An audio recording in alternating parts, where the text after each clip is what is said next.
दोस्तों, आज की कहानी है बहू तुम्हारी माँ ने मेरे लिए फटी साड़ी नेग में क्यों लाई। दोस्तों, कहानी शुरू करने से पहले अगर आपने हमारे चैनल को सब्सक्राइब नहीं किया है तो सब्सक्राइब कर लीजिए ताकि आपके पास पहुँचे हर नया वीडियो।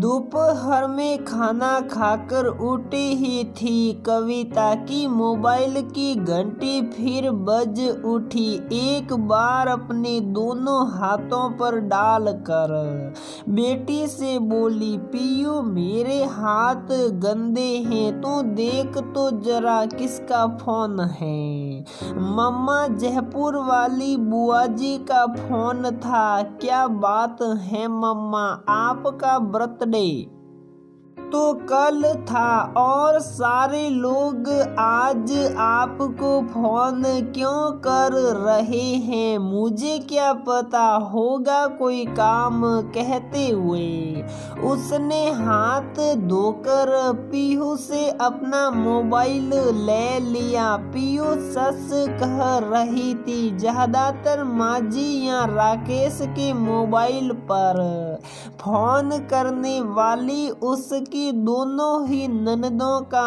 आज फोन आ चुका था, पर वह किसी न किसी काम में व्यस्त होने की वजह से उनसे बात नहीं कर पाई थी। अपने कमरे में आकर जैसे ही बड़ी ननद अंजू दीदी को फोन मिला या मिल गई फुर्सत, तुम तो आजकल बहुत ज्यादा ही बिजी रहती हो, फोन उठाने का टाइम ही नहीं है तुम्हारे पास।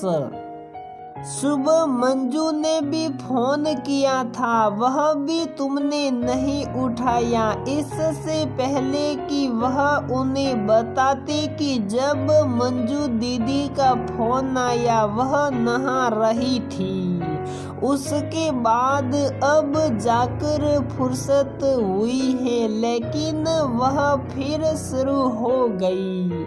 और ये क्या कविता, तुम्हारे मायके वालों ने क्या हमारी माँ को इतना गया गुजरा समझा हुआ है कि उनके लिए फटी साड़ी लेकर आ गए। अरे मैं तो एक दो बार पहनी हुई साड़ी उठाकर अपनी काम वाली को दे देती हूँ।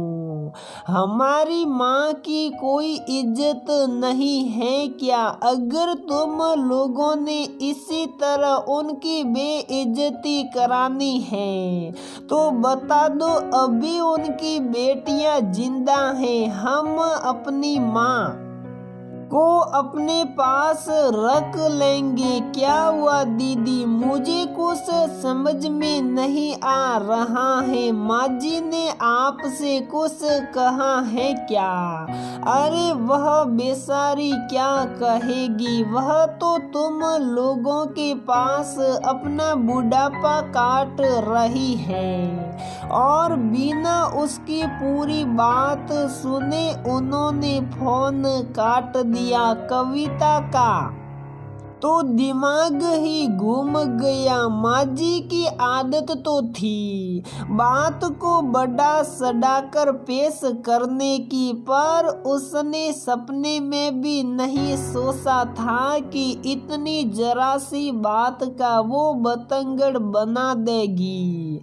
हुआ कुछ यूं था कि कल उसका जन्मदिन था तो माँ भैया के साथ कल आ गई थी उसके और बच्चों के लिए कपड़े ले पर आई थी। सबके लिए कुछ ना कुछ था, इसलिए उन्हें लगा होगा तो माजी के लिए भी एक साड़ी लिए आती थी।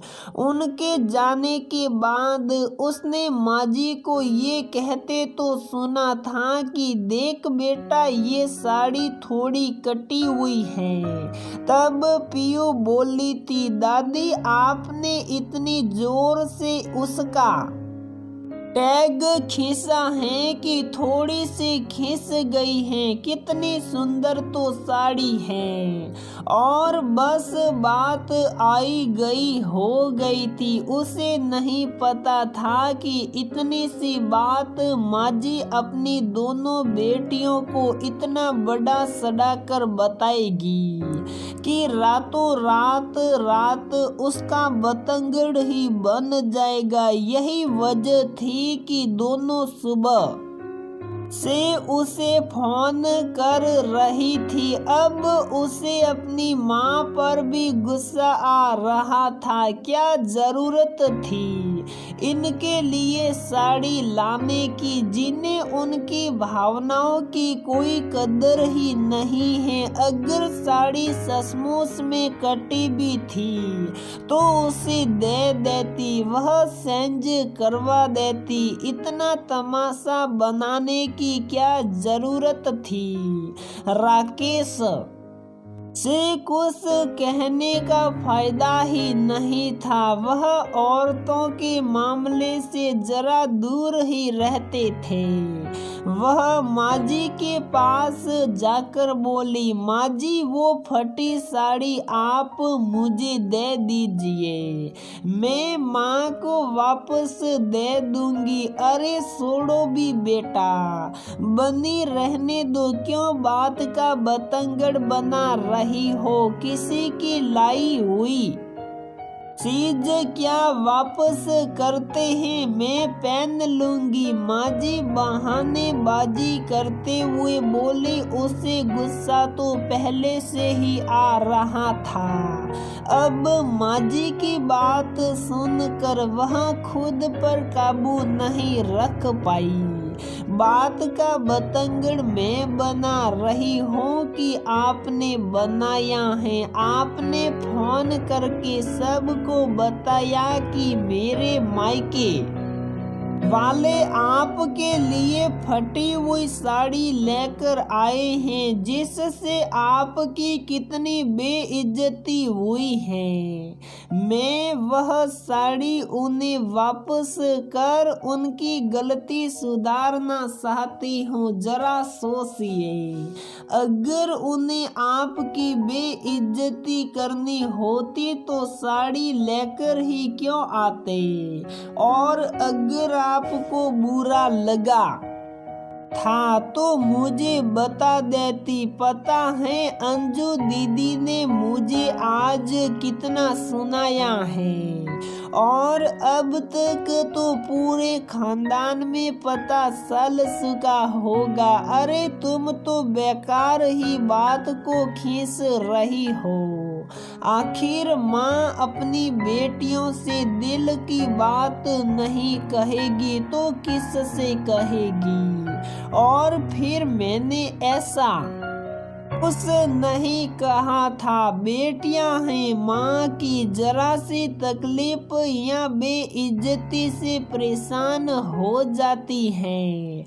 अगर उन्होंने कुछ कह भी दिया तो इसमें इतना बुरा मानने की क्या जरूरत है।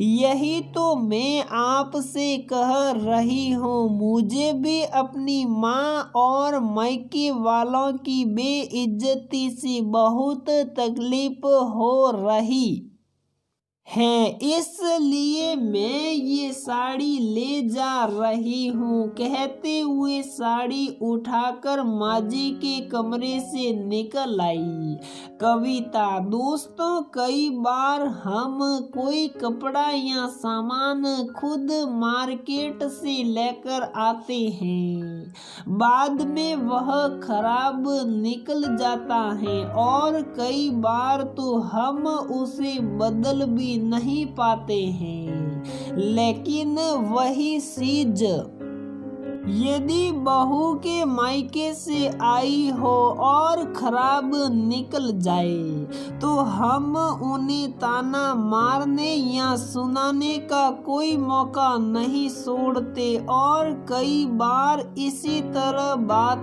का बतंगड़ बना देते हैं। आखिर क्यों? क्या ये ठीक है?